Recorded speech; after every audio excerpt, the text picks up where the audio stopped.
Now, Teachers Talk Radio, we're all teachers, our listeners are teachers, and a lot of teachers will be looking at the story in the last week about the compensation payouts. And should these teachers be worried that there are more personal injury settlements for teachers relating to assault in the workplace from before, or should they be reassured that these incidents are being taken seriously?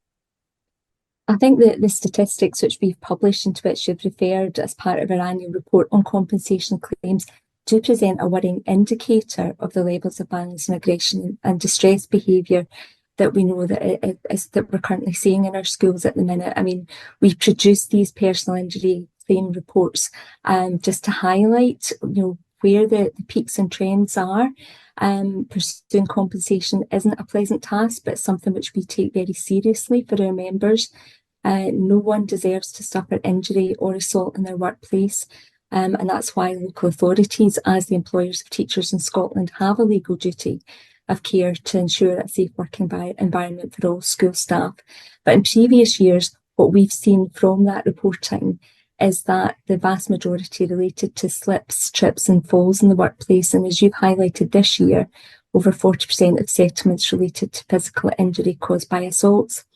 I don't think that will be a surprise to many teachers in Scotland, because it reflects the data which emerged from the Scottish Government Behaviour in Scottish Schools research, and indeed the results of the EIS's own National Branch Survey on Violence and Aggression, which we published in November of 2023.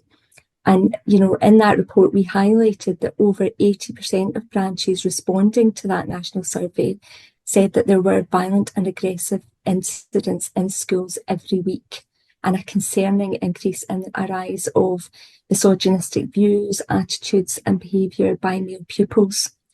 Almost all of the branches reported an increase in stress, anxiety and depression experienced by teachers, and around 80% of branches indicated that they had members who had considered leaving the profession as a result of violence and aggression.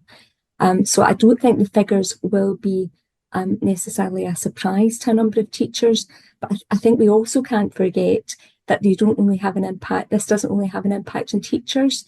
From the same survey that I've referred to, 99% of branches said that violent, aggressive and disruptive behaviour in schools was also having a detrimental impact on pupils' learning.